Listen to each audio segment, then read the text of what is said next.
दोस्तों रिसेंटली वृंदावन के मशहूर कथावाचक इंद्रेश उपाध्याय की शादी होती है। इस शादी से वैसे तो कोई ऐतराज नहीं है, शादी हर किसी को करना चाहिए, लेकिन इस शादी में जो इन्होंने शान और शौकत दिखाई है, जो शाही सजावट और डिजाइनर कपड़े, यहाँ तक कि रॉयल सेलिब्रेशन, आलीशान इंतजाम जो इन्होंने किए थे, उसको लेकर इनको ट्रोल किया जा रहा है। और ट्रोल करना बनता भी है। ट्रोल इसलिए किया जा रहा है क्योंकि एक तरफ तो ये कथावाचक हैं, लोगों को ज्ञान देते हैं, लेकिन उसी ज्ञान को इन्होंने खुद पर अमल नहीं किया, जिसके कारण ट्रोल तो इनको किया जाएगा। और इसी ट्रोल के बीच शुभांकर मिश्रा का बयान आता है कि भैया देखो, जिस आदमी ने जीवन भर कहा कि मोह माया से दूर रहना, उसको देखो हेलीकॉप्टर उतर रहा है, महंगी महंगी शादी की जा रही है, होटल का खर्चा इतना है। और ये पहली बार सवाल नहीं उठा है, इससे पहले भी अगर आप याद कीजिए, जया किशोरी का बैग दिखा था, भाई साहब मोह माया दुनिया कहती हैं, खुद देखिए। धीरेन्द्र शास्त्री ने चश्मा लगाया था, भाई साहब देखिए उनको।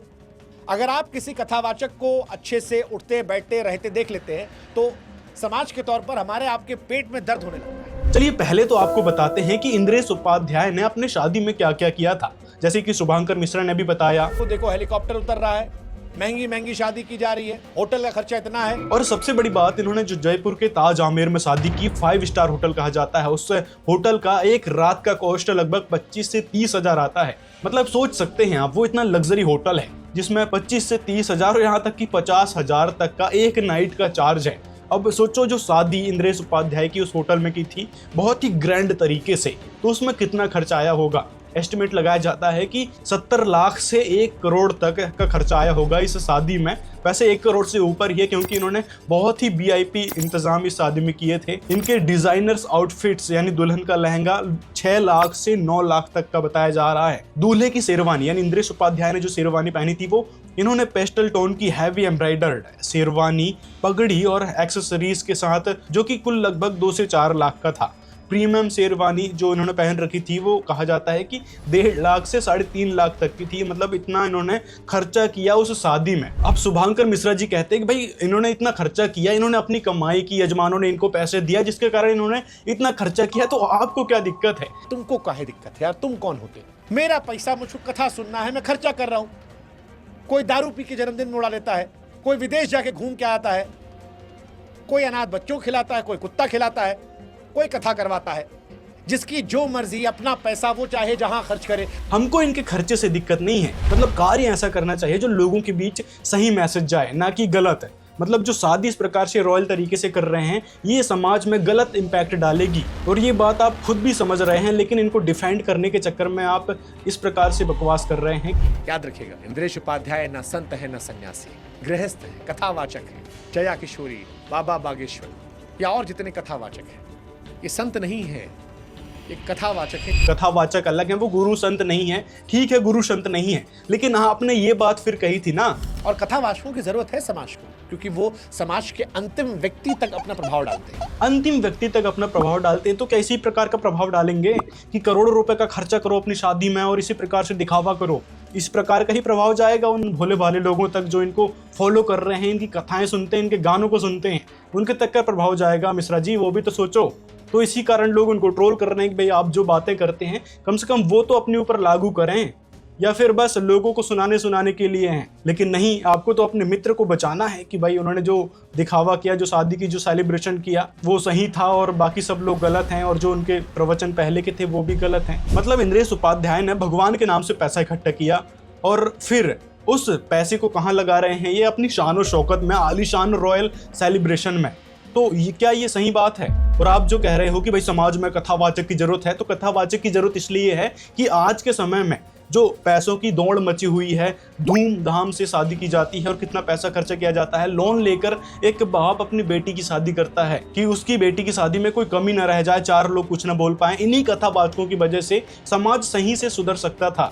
लेकिन जब ये ही इस प्रकार के काम करेंगे, अपनी रॉयल शादी करवाएंगे, करोड़ों का खर्च करेंगे सिर्फ और सिर्फ होटल बुकिंग में, और भी जो इन्होंने आलीशान इंतजाम किए थे उसमें कितना खर्चा हुआ होगा वो तो बात अलग है। और आपने जो एग्जाम्पल दिया था कि भाई कोई दारू पी के जन्मदिन में उड़ा देता है, कोई कहीं पैसे खर्चा कर देता है, तो वो उनकी कमाई थी तो उन्होंने खर्चा कर दिया, ये आपने एग्जाम्पल दिया। जिसकी जो मर्जी, अपना पैसा वो चाहे जहां खर्च करे, गरीब में बांटे, जानवर को खिलाए, विदेश जाके उड़ाए, दारू पी जाए, बाकी हर जगह माई लाइफ माई चॉइस। लेकिन जब बात कथावाचकों की आती है तो नहीं, नॉट योर चॉइस। लेकिन कथावाचक का क्या कार्य होता है? लोगों को सही संदेश देना। तो क्या इस शादी से वो लोगों को सही संदेश भी दे रहे हैं? यदि गरीब परिवार है, क्या वो इस तरीके से शादी कर पाएगा जो इनके गुरुदेव ने शादी की है, जिनकी वो कथा सुना करते थे? तो अब सोचो उस परिवार पर, उस समाज पर क्या इम्पैक्ट पड़ेगा इनकी शादी को लेकर। और वही बात का ट्रोल लोग कर रहे हैं। वैसे उनकी फैमिली को जो लोग ट्रोल कर रहे हैं वो गलत है, और वो बहुत निकम्मे किस्म के आदमी हैं जो इस प्रकार की बातें कर रहे हैं। उनकी वाइफ को लेकर, उनके परिवार को लेकर ट्रोल किया जा रहा है कि दूसरी शादी हुई थी, पहली शादी हो रखी थी, दूसरी शादी अभी इन्होंने की है। तो वो सब उनकी पर्सनल लाइफ है, लेकिन जो इन्होंने खर्चा किया ना शादी में और जो दिखावा किया, उससे समाज में गलत संदेश जाता है। और अभी आप जो इन कथावाचकों की साइड ले रहे हो, वो जया किशोरी का बैग आपने नहीं दिया था, बागेश्वर चश्मा आपने नहीं दिया था, इंद्रेश की शादी में हेलीकॉप्टर आपने नहीं उड़वाया था, व्यवस्था आपने नहीं करवाई थी। उनको पैसा यजमान दे रहा है। हम और आप फ्री में कथा नहीं सुनते, यजमान भी हम और आप जैसे ही लोग होते हैं। क्या कोई अलग से स्वर्ग से आएगा क्या यजमान कि भाई वो पैसा दे रहा है और ये अपना मौज मस्ती में उन पैसों को उड़ाएं? आप हम जैसे लोगों के ही पैसे लगते हैं और फिर उससे ये कथा होती है। और यजमान कौन सा थोड़ा बहुत चंदा भी लेता है चारों तरफ से कि भाई यहाँ कथा करेंगे। तो पैसा आप और हम जैसे लोगों का ही जा रहा है, और उस पैसे का किस प्रकार से दुरुपयोग ये इंद्रेश उपाध्याय जैसे कथावाचक करते हैं वो सामने है, जग जाहिर है, सबके समक्ष है कि किस प्रकार से ये इन पैसों का दुरुपयोग कर रहे हैं। जहां सदुपयोग में लगाना था, लोगों की उन्नति में लगाना था, समाज को स्वच्छ करने में, समाज को बदलने में लगाना था, लेकिन किस प्रकार से ये समाज के नाशक बनकर इस प्रकार का संदेश लोगों के बीच दे रहे हैं। तो इससे ही पता चलता है कि ये कितने समाज के हितैषी है, सनातनी है। तो इस पर आपने पहले भी वीडियो बनाई थी, जो कमेंट में लोग कह रहे हैं कि भाई जया किशोरी के बारे में आपने ही बोला था भाई, मतलब जया किशोरी के बारे में आपने पहले भी बोल रखा था कि भाई एक तरफ तो ये मोह माया से दूर हटने की बात करते हैं और इतने महंगे महंगे बैग ले रहे हैं। तो ये बैग तो 1000 रुपये का भी लिया जा सकता है, चलो अच्छा ले लो, 5000 तक का ले लो, मतलब लाखों का बैग रखने की जरूरत क्या पड़ गई कथावाचकों को? संदेश क्या जाएगा लोगों में वो देखो ना। भगवान के नाम पर कथा कर रहे हैं, पैसे इकट्ठा कर रहे हैं, और भगवान के नाम पर लोग कथा करवाते हैं, ना कि इस प्रकार से इनके शान शौकत के लिए पैसे देते हैं। कथावाचक आपसे पैसा नहीं लेते हैं, आप नहीं देते हो चंदा जिससे उनका घर चल रहा है, उनको पैसा यजमान दे रहा है। यदि ये फ्री में कथा करते तो यजमान पैसे नहीं देते। यजमान को पैसा जबरदस्ती देना पड़ता है इनको, क्योंकि इनकी फीस है कि ये फीस लेकर ही कथा करेंगे। और उस फीस का, उस दान का जो यजमान ने दिया है, या फिर आम भक्तों ने, हम जैसे आप जैसे भक्तों ने उनको पैसे दिए हैं, उन पैसों का किस प्रकार से ये गलत यानी मिसयूज कर रहे हैं, उसको ट्रोल लोगों ने किया था। और ट्रोल करना बनता था, क्योंकि ये समाज में लोगों के बीच आइडियल माने जाते हैं भगवान की कथा सुनाते हुए। और भगवान की कथा वही सुनाता है जिनको भगवान का पूरा पता चल जाता है, भगवान के संविधान का, तो फिर वो आगे सुनाता है। इनको भगवान के संविधान का भी नहीं पता, समाज को कैसे सुधारा जाएगा वो भी नहीं पता, और ये बन गए कथावाचक। अब देवकी नंदन जी के क्या विचार हैं शादी के बारे में, सुनिए जरा। 2 IAS या IAS IPS लोगों ने विवाह किया मात्र 500 रुपये में। दोनों IPS है या IAS है, और सिर्फ 500 रुपये में विवाह किया, कोई खर्चा नहीं। ऐसे लोगों का साधुवाद, मैंने तो पेपर में कहीं पढ़ा था, भगवान कृपा करे ऐसे लोगों पे, शादी का खर्चा बचाओ। और शादी भी करनी है तो होटलों में नहीं करनी चाहिए। 2 चीज सीख लो, एक तो शादी दिन में करनी चाहिए, दूसरी शादी या तो अपने घर से करो या फिर वृंदावन धाम से करो, तीर्थ से करो, शांति सेवा धाम में आके करो शादी। जिस बच्चे का विवाह वसीधाम वृंदावन में सिर्फ आप दूर से आके कर लें यहां, उसी दिन आपके बच्चे का संबंध ठाकुर जी से बन जाएगा, कल्याण कंफर्म हो जाएगा। इसलिए होटलों में विवाह करने की बजाय या तो अपने ही घर में करो या फिर सीधाम वृंदावन में करो। तो शादी तो इस प्रकार से भी की जाती है, और मथुरा वृंदावन में देवकी नंदन जी और जितने भी कथावाचक है वो शादी करने के लिए कहते हैं। यहाँ तक कि प्रेमानंद जी कहते हैं भाई जो मथुरा वृंदावन की जो रज है ना, उसमें ही पड़े रहना चाहिए। तो अब ये देखो, ये इंद्रेश उपाध्याय क्या कर रहे हैं, मशहूर कथावाचक वृंदावन के हैं, लेकिन जयपुर में जाकर शादी कर रहे हैं। तो यहाँ पर तो इनकी कथनी और करनी पूरी तरीके से अलग हो जाती है। किस प्रकार ये अपना दोगलापन दिखा रहे हैं, जिसके कारण कबीर परमात्मा ने कहा था कि करनी तज कथनी कथे, अज्ञानी दिन रात, और कुकर जो भौकत फिरे फिर सुनी सुनाई बात। मतलब ये सुनी सुनाई बात लोगों को सुना देते हैं, लेकिन उसको अमल करना है कभी नहीं सीखा, और ना ही ये सिखाते हैं लोगों को। सिर्फ और सिर्फ सुनी सुनाई बातें लोगों के बीच दोहरा दी। अब करना नहीं करना, इनको खुद उसको अमल नहीं करना है। तो इस प्रकार की दोगली हरकतें, दोगली बातें ये कथावाचक करते हैं, जिसके कारण इनको ट्रोल किया जाता है। अगर ये सच में सनातनी हैं, हिंदू धर्म के प्रचारक हैं और भगवान को प्राप्त करवाने के लिए ये अपने से सारे कार्य कर रहे हैं, कथा सुना रहे हैं, तो इनको भी अमल करना चाहिए। और जो आप अन्य लोगों से तुलना कर रहे हैं कि वो पैसे कमाते हैं, यहाँ उड़ा देते वहाँ उड़ा देते, तो कथावाचकों का कार्य ये थोड़ी होता है कि उनके जैसे करने लग जाओ, मतलब वो उड़ा रहे हैं तो ये भी उड़ाने लग जाएं। इनका कार्य है समाज को सही संदेश देना, सही दिशा में आगे बढ़ाना। जिस प्रकार से अभी पैसों की दौड़ लगी हुई है ना, चारों तरफ माया माया दिख रही है, मतलब आजकल कोई सगा नहीं है, वो परिवार को तक नहीं देखता अपने पैसों के लिए, मतलब पैसों की इस प्रकार से हाहाकार मची है। और अब ये रॉयल शादी करके, इतना खर्चा करके और एक शान शौकत से ये शादी कर रहे हैं, तो ये गलत मैसेज ही जा रहा है ना। और देवकीनंदन ने जो बात कही वो सही है भाई, चंद रुपयों में भी शादी हो सकती है, ना कि ऐसे करोड़ों के सेलिब्रेशन करके। तो ये जो कथावाचक है, जितने भी कथावाचक हैं, चाहे आप जया किशोरी को ले लो या धीरेन्द्र शास्त्री को, अनिरुद्धाचार्य को, या फिर ये इंद्रेश उपाध्याय जैसे कथावाचक ढेरों हैं, और भी छोटे मोटे कथावाचक हैं, वो भी एक तरफ तो मोह माया से दूर हटने की बात करेंगे, लेकिन फिर मोह माया में ही बढ़ जाएंगे। जैसे कि शुभंकर मिश्र ने इस कथावाचक को डिफेंड करते हुए कहा था कि भाई हम कितनी भी कथा सुना दे, मतलब कथावाचक कितनी भी कथा सुना दे, उससे कोई लाभ नहीं होगा उनको, और आप 5 कथा भी सुन लो, थोड़ी बहुत कथा भी सुन लो, तो उससे लाभ मिल जाएगा। ये ऐसी मान्यता है कि कथा कहने वाले को उतना पुण्य नहीं मिलता जितना सुनने वाले को मिलता है। और जो कथावाचक ये कह रहे हैं, वो खुद कई बार मंचों से कहते हैं कि हम 50 कथा सुनाएंगे, हमारा उद्धार नहीं होगा, आप 5 सुन लोगे, आपका जीवन उद्धार हो जाएगा। हमारे पुराणों में इसका जिक्र है। मतलब हद होती है बेवकूफ़ी की, चापलूसी की। ये कहाँ से ज्ञान लेके आ गए? तुम कौन से पुराण में लिखा है कि भाई कथावाचक कहीं मोक्ष नहीं होगा? तो फिर वो कथा कर किस ले रहा है? मोक्ष प्राप्ति के लिए कर रहा होगा, भगवान को खुश करने के लिए कर रहा होगा, या फिर भगवान इसके जरिए खुश होंगे, अगले को लाभ देंगे जो सुन रहे हैं कथा, इसलिए ही कर रहा है। तो इसका क्या मतलब है कि अगले को लाभ हो जाएगा, स्वयं कथावाचक को लाभ नहीं होगा? मतलब तर्क भी सही से दे दिया करो, या फिर बेफालतू की बात करने की आदत पड़ गई है। और बात की थी इन्होंने पुराणों की, कि पुराणों में लिखा है ये सारी बातें, तो पुराणों में तो फिर ये भी लिखा है। देखिए श्रीमद् भागवत में क्या लिखा है, यहाँ पे कहा है श्रीमद् भागवत के अध्याय 2 में, और पेज नंबर 4 है ये, ब्राह्मण केवल अन्न धन इत्यादि के लोभवश घर घर एवं जन जन को भागवत की कथा सुनाने लगे हैं, इसलिए कथा का सार चला गया है। मतलब यहाँ पर इन जैसे ब्राह्मणों के लिए कही गई है सारी बातें कि ये जो कथा कर रहे हैं खुद पर तो अमल करते नहीं हैं, मतलब भगवान के बारे में जो ज्ञान दे रहे हैं उसको ये खुद पर अमल नहीं करते, लोगों पर थोपना इनका कार्य बन चुका है। तो इसीलिए इनके लिए स्पष्ट रूप से ये बात कही है। आगे फिर कहा है कि पंडितों की यह दशा है कि वे अपनी स्त्रियों के साथ भैंसों की तरह रमण करते हैं, उनमें संतान पैदा करने की कुशलता पाई जाती है, मुक्ति साधन में वे सर्वथा अकुशल हैं। मतलब मुक्ति इन जैसे लोगों से बिल्कुल नहीं हो सकती, क्योंकि ये सिर्फ लोभ लालच करना जानते हैं, और आज इनके लालच को हर एक व्यक्ति समझ गया है कि किस प्रकार से ये लालची बने बैठे हैं। एक तरफ तो ये बाढ़ प्रभावित लोगों से चंदा मांगते हैं उनकी मदद करने के लिए, फंड इकट्ठा करके उनके पीड़ितों के लिए भेजेंगे। उसके लिए सनातनी क्रिकेट होने जा रहा है दिल्ली में। ये सनातनी क्रिकेट लीग खेला था इन्होंने। ये धीरेन्द्र शास्त्री थे, देवकीनंदन थे, ये इंद्रेश उपाध्याय थे, और एक और कथावाचक है वो थे। मतलब इन सब ने सनातनी क्रिकेट लीग का आयोजन किया था बाढ़ प्रभावित लोगों की मदद करने के लिए। लेकिन मदद किसकी की और कितने की मदद की, कहाँ पे मदद की, वो तक इन्होंने कोई डाटा नहीं दिखाया।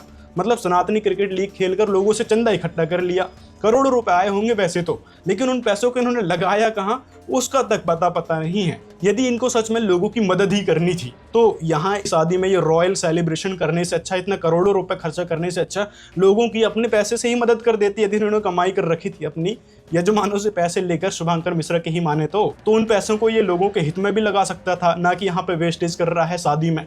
शादी सिंपल तौर पे की जाती है, जैसे कि ये कथा सुनाते हैं श्री ब्रह्मा विष्णु श्री महेश जी की, कि ब्रह्मा विष्णु महेश जी हमारे भगवान हैं, अजरो अमर हैं। लेकिन अजरो अमर कितने हैं, सारी डिटेल संतरामपाल जी महाराज जी ने बता दी है। लेकिन ये ब्रह्मा विष्णु महेश जी की शादी कैसे हुई थी इसका तक इनको ज्ञान नहीं है। सृष्टि के आदिकाल में, मतलब सृष्टि के शुभारंभ में दुर्गा जी ने जब ब्रह्मा विष्णु महेश जी की शादी की थी तो सिंपल तौर पे, बड़े ही साधारण तौर पर उनकी शादी कर दी गई थी, जो कि संतरामपाल जी महाराज जी ने अपनी सृष्टि रचना नामक वीडियो में बताया है कि जब ब्रह्मा विष्णु महेश की शादी की बारी आती है तब दुर्गा जी ने अपने ही 3 रूप बनाए, जिसमें सावित्री, लक्ष्मी, पार्वती जी थी।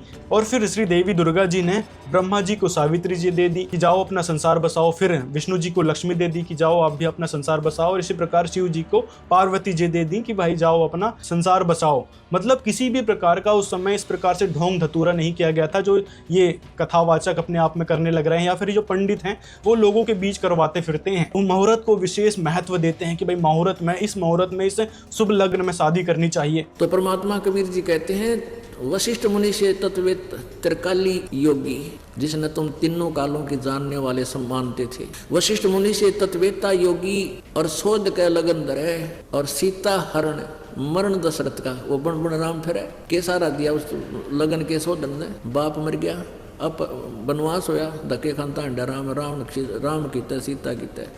उसके बारे में क्या बताते हैं, जब सीता जी का ब्याह कराया, वशिष्ठ मुनि जी राजा दशरथ के गुरु थे, और श्री राम और रामचंद्र लक्ष्मण जी के भी गुरु थे, ब्राह्मण थे। उन्होंने 3 दिन तक ब्याह लेट कर दिया। जब राम ने धनुष भी तोड़ दिया, 3 दिन तक ब्याह लेट कर दिया। किस लिए कर दिया?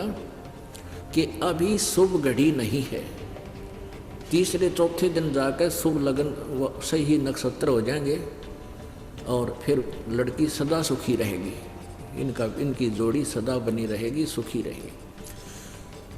और फिर सीता जी का ब्याह होया, ब्याह होते वनवास होया, वनवास में अपहरण होया, वहाँ खड़ा हो गया, कितने का आदमी मेरे, जब वापस लिया सीता जी को, आते फिर घर तक काट दी।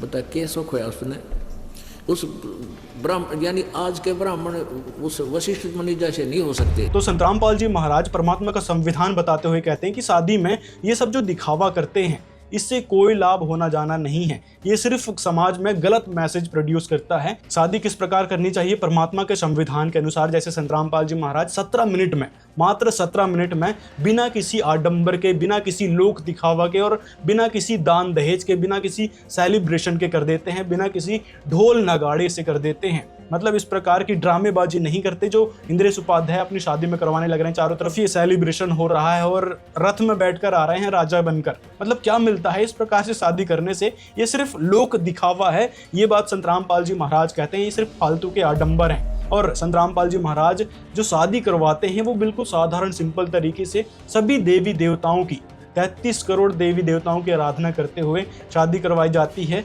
17 मिनट में। तो इस प्रकार साधारण सिंपल तरीके से बिना किसी खर्च के ये शादी करवा दी जाती है, और जो पैसे बचे हैं उन पैसों को आप अपने आगे फ्यूचर में लगा सकते हैं।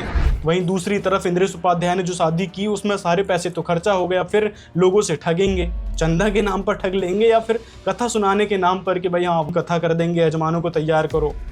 तो इस प्रकार से यजमानों को ठगेंगे, मतलब भक्तों को ही ठगेंगे, समाज के लोगों को ठगेंगे और अपनी धंधा चलाते रहेंगे। इसीलिए कहा था कबीर परमेश्वर जी ने कि करनी तज कथनी कथें, अज्ञानी दिन रात, कुकर जो भौंकत फिरें, सुनी सुनाई बात। मतलब कुकर जैसे ये सुनी सुनाई बात आगे लोगों के बीच फैलाते जाते हैं, लेकिन अपनी करनी पर ध्यान नहीं देते कि वो क्या कर रहे हैं और क्या मैसेज लोगों तक ये भेज रहे हैं। तो ये सारी बातें संत रामपाल जी महाराज अपने सत्संग प्रवचनों में बताते हैं और लोगों को जागरूक कर रहे हैं कि आपको लोक दिखावा नहीं करनी चाहिए। यहाँ पर किसी भी प्रकार का सेलिब्रेशन करना सही नहीं है, क्योंकि ये काल का एक गंदा लोक है। अगले सेकंड क्या हो जाए वो किसी को पता नहीं है। मतलब शादी हो रही है, नाच रहे हैं, डीजे में बहुत जोरों शोरों से नाच रहे हैं, और अगले सेकंड एक्सीडेंट हो जाए तो सोचो फिर उस परिवार का क्या हालत होगी, और कहाँ गई वो खुशी, कहाँ गया वो सेलिब्रेशन।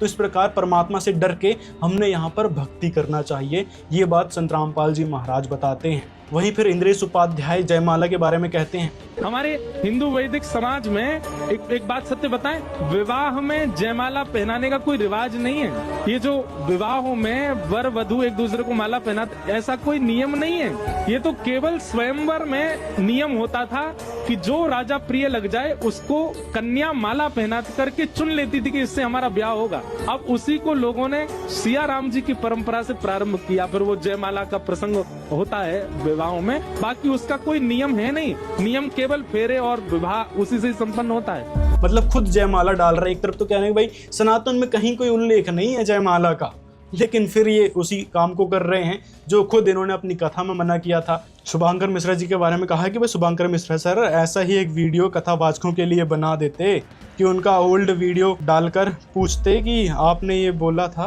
कि मोह माया से दूर रहो, लेकिन आप ये क्या कर रहे हो, ये तो आप नहीं करेंगे, आपकी हिम्मत नहीं। मतलब सीधे सीधे तौर पर शुभांकर मिश्रा को इन्होंने चैलेंज दे दिया कि भाई ये सब करके दिखाओ कि आप तो कथा में ये बातें कहते हैं, मोह माया से दूर रहो, भगवान की प्राप्ति के लिए संघर्ष करो। ध्रुव प्रहलाद ने संघर्ष किया, लेकिन खुद क्या कर रहे हैं, मतलब खुद को ध्रुव प्रहलाद नहीं बनना है, खुद को मोक्ष नहीं पाना है। ये मोक्ष वगैरह या भगवान की प्राप्ति वगैरह सिर्फ लोगों के लिए है, इनको तो दिखावा करना है, इनको पैसे खर्च करना है, लाखों करोड़ों की शादी करनी है। मतलब इस प्रकार के कार्य को ये बढ़ावा देने चला है शुभांकर मिश्रा। अपने आप को पत्रकार कहता है, लेकिन इसको ये तक नहीं पता कि लोगों के बीच किस प्रकार से मैसेज जाएगा। आप सुनो संत रामपाल जी महाराज जी के सत्संग और देखो उनके द्वारा किए जा रहे अनोखे कार्य की किस प्रकार से वो समाज सुधार में अपना योगदान दे रहे हैं। संत रामपाल जी महाराज अपने सत्संग प्रवचनों में लोगों को अच्छी अच्छी सीख देते हैं कि आपने नशा नहीं करना है, बुराई से व्यभिचार से दूर रहना है, मांस आहार नहीं करना है, दिखावा नहीं करना है, किसी भी प्रकार की जाति पाति को नहीं मानना है। मतलब आजकल देख रहे हो कितनी जाति पाति लगातार बढ़ती जा रही है, जात पात के कारण लोगों को सताया जाता है, निचले वर्ग के लोगों को सताया जाता है। और ऐसे सभी कार्यों को संत रामपाल जी महाराज फुल स्टॉप लगा रहे हैं। मतलब संत रामपाल जी महाराज का जो भी व्यक्ति सत्संग सुन लेता है या नाम दीक्षा ले लेता है, वो इस प्रकार के घटिया कार्य कभी नहीं करता, जैसे जाति पाति या छुआछूत या फिर नशा वगैरह करना। तो ऐसी सीख, ऐसा स्वच्छ समाज आज संत रामपाल जी महाराज बना रहे हैं। और अन्नपूर्णा मुहिम के बारे में आपने शायद ही सुना होगा, क्योंकि आपको दलाली करने से फुर्सत नहीं है, तो फिर अच्छे कार्यों की कहाँ से आप सराहना कर सकते हैं। संत रामपाल जी महाराज 10,000 से ज़्यादा लोगों को गोद लेकर उनको हर महीने, मतलब 15-10 दिन में जब भी खत्म हो जाए उनका अन्न, उनको राशन सामग्री मुहैया कराते हैं। कई हजारों लोगों के संत रामपाल जी महाराज जी ने घर बनवाए हैं जो निर्धन थे, असहाय थे, जिनका गुजारा ही ठीक से नहीं हो पा रहा था। तो ऐसे लोगों के घर भी संत रामपाल जी महाराज आज लगातार बनवाने लग रहे हैं। हर दूसरे दिन मकान बन के तैयार हो जाता है। इसी प्रकार संत रामपाल जी महाराज जी ने करोड़ों की राहत सामग्री पूरे हरियाणा में, उत्तर प्रदेश में, मथुरा में तक बांटी है। इन कथावाचकों के गाँव में, वृंदावन में, बरसाने में संत रामपाल जी ने लाखों करोड़ों की राहत सामग्री दी है, लेकिन इस पर बोलने की हिम्मत नहीं है, पता नहीं किस कुंठा के चलते। मतलब संत रामपाल जी महाराज ऐसे अनोखे कार्य कर रहे हैं, लेकिन उन कार्यों को ये दिखा नहीं सकते। पता नहीं किस बात की कुंठा इनके अंदर भरी है, किस बात की राग द्वेष और ईर्ष्या भरी है। ऐसे अनोखे कार्यों को एक बार भी ये बोल नहीं सकते कि भाई संत रामपाल जी महाराज एकमात्र ऐसे संत हैं जो करोड़ों की राहत सामग्री सिर्फ एक प्रार्थना करने पर लोगों के बीच दे रहे हैं, जिसके कारण उनको जगह जगह सम्मानित किया जा रहा है। कभी मानवता रक्षक सम्मान से, कभी किसान रक्षक सम्मान से, कभी किसान मसीहा सम्मान से, कभी धनाना रत्न सम्मान से। तो ऐसे सम्मान संत रामपाल जी महाराज जी को लगातार हरियाणा में दे रहे हैं, लेकिन मजाल है इनकी बोलती निकल जाए, इनका मुंह खुल जाए संत रामपाल जी महाराज के ऐसे अनोखे कार्यों को लेकर। इनको लोगों के बीच गलत संदेश भेजने से फुर्सत ही नहीं है, जो ऐसे नेक कार्य की सराहना कर सकते हैं या फिर जो समाज सुधार में इतना योगदान दे रहे हैं संत रामपाल जी महाराज। कुछ उनके बारे में कुछ समाज को बता सकते हैं, बोल सकते हैं। अब कुछ लोग कहेंगे भाई संत रामपाल जी महाराज ये तो जेल में हैं, इन्होंने तो कई सारे ऐसे कार्य कर रखे हैं। वही जो मीडिया ने फालतू का प्रोपागेंडा लोगों के बीच फैलाया था, उसी बात को दोहराएंगे कि संत रामपाल जी महाराज तो ऐसे हैं, उनके बारे में क्या ही बोलें। तो रियलिटी सुनो, संत रामपाल जी महाराज पर जितने भी एलिगेशंस उस समय लगाए गए थे साल 2014 के समय मीडिया के द्वारा, तो उन सभी एलिगेशंस में संत रामपाल जी महाराज पूरी तरीके से बाइज्जत बरी हो चुके हैं। जैसे ड्रग्स एंड कॉस्मेटिक एक्ट लगा था कि उनके आश्रम में ये दवाइयां मिली थी, तो उस केस से भी संत रामपाल जी बाइज्जत बरी हो गए। उन पर रेप केस जैसे आरोप लगाए गए थे कुछ न्यूज़ चैनल्स ने, कुछ अखबारों ने, कि संत रामपाल जी महाराज पर दुष्कर्म का आरोप है। तो उसके लिए उन्होंने अगले दिन माफ़ी भी मांगी थी कि संत रामपाल जी महाराज पर ऐसा कोई दुष्कर्म जैसा कोई आरोप नहीं है। इससे स्पष्ट होता है कि संत रामपाल जी महाराज कोई दोषी नहीं है, वो सिर्फ एक सच्चे संत हैं जो समाज का हित देखते हैं। और आज जो उनके द्वारा बताई भक्ति करते हैं उनको कई सारे लाभ हो रहे हैं। प्रत्येक दिन, हर दिन कोई ना कोई लाभ मिलता है। बड़ी से बड़ी बीमारी दूर हो रही है, घर कलेश दूर हो रहे हैं, आर्थिक तंगी से छुटकारा मिल रहा है। तो ऐसे अनोखे कार्य संत रामपाल जी महाराज जेल में बैठे बैठे कर रहे हैं। ये थोड़ा सोचने वाली बात है कि ये जो धर्मगुरु हैं या फिर जितने भी ये कथावाचक हैं, ये बाहर खुलेआम घूम रहे हैं, खुलेआम लोगों को लूट रहे हैं, लेकिन 1 रुपए की मदद नहीं करते, ना ही किसी को लाभ दे पाते अपनी भक्ति के माध्यम से। तो इससे स्पष्ट हो जाता है कि एक संत जो जेल में है और लोगों को लाभ दे रहा है, लोगों के हित की सोच रहा है, लोगों को अनुशासित कर रहा है। संत रामपाल जी महाराज के आश्रम में सबसे ज़्यादा अनुशासन देखने को मिलता है। संत रामपाल जी महाराज के भक्त इतने अनुशासित हैं कि वो किसी भी प्रकार से कोई हू हल्लड़ नहीं करते, ना ही किसी प्रकार के ऐसे ढेरों चीज़ें हैं दोस्तों। ये कथावाचक है कुछ और देते हैं, लेकिन इनकी करनी में वो सब चीज़ नहीं आती। तो इस प्रकार ये लोगों को ठगने का काम कर रहे हैं। जिसकी जो मर्जी, अपना पैसा वो चाहे जहां खर्च करे। इसका क्या मतलब है कि मतलब समाज को एक सही दिशा भी तो देना होता है। या फिर अन्य जो बॉलीवुड के स्टार हैं या अन्य जो गैम्बलिंग सट्टे को प्रमोट करने वाले लोग हैं उन्हीं की तरह बन जाएंगे। समाज को सही दिशा का दिखाने का काम है ऐसे गुरुओं का, कथावाचकों का। लेकिन जब ये खुद अपनी मर्यादाओं को भूल जाएंगे तो लोगों को तो बताना पड़ेगा कि भाई आपकी ये मर्यादाएं हैं, और आपसे लोग सीखते हैं, आपको आइडियल मानते हैं कि आप जो करेंगे उस हिसाब से लोग आगे भी करेंगे। तो आपको उसी हिसाब से करना चाहिए कि हम समाज को एक स्वच्छ संदेश दें कि भाई बिना दान दहेज, बिना किसी दिखावा के सिंपल तौर पर वृंदावन में भी शादी की जा सकती थी, अपने निज निवास स्थल पर भी शादी की जा सकती थी सिंपल तौर पे। तो सोचो जरा क्या इम्पैक्ट पड़ता, मतलब कितना अच्छा इम्पैक्ट पड़ता लोगों के बीच, समाज के बीच। कि देखो हमारे गुरुदेव ने, हम जिनकी कथा सुनते हैं, उन्होंने कितना सादा सिंपल तरीके से शादी किया बिना कोई पैसे खर्चा किए, मतलब 1 रुपए भी उन्होंने खर्चा नहीं किया और सिंपल तरीके से शादी हो गई, चंद रुपए खर्चा हुए होंगे करके। तो इस प्रकार से उनको भी प्रेरणा बनती कि भाई हम भी इसी प्रकार से बिना किसी दान दहेज के, बिना किसी दिखावा के शादी करें। लेकिन अब इन्होंने जो किया है और जिस प्रकार से ये कथावाचक आजकल के दिखावा कर रहे हैं, उससे गलत इम्पैक्ट ही पड़ेगा लोगों के बीच, और ये बात जनता अब जान चुकी है। और वहीं दूसरी तरफ अब संत रामपाल जी महाराज है जो समाज सुधार के अनोखे कार्य कर रहे हैं, समाज से सारी बुराइयां जड़ से खत्म कर रहे हैं। कोई भी बुराइयां आज बची नहीं हैं जो संत रामपाल जी महाराज ने दूर नहीं की है। पाखंडवाद दूर कर दिया, नशा से दूर कर दिया, छुआछूत जाति पाति से दूर कर दिया, इस दहेज रूपी राक्षस का जड़ से खात्मा कर दिया। दिखावा नहीं होता, शादी में आडंबर नहीं होता, और अन्नपूर्णा मुहिम के जरिए अब लोगों की मदद भी कर रहे हैं।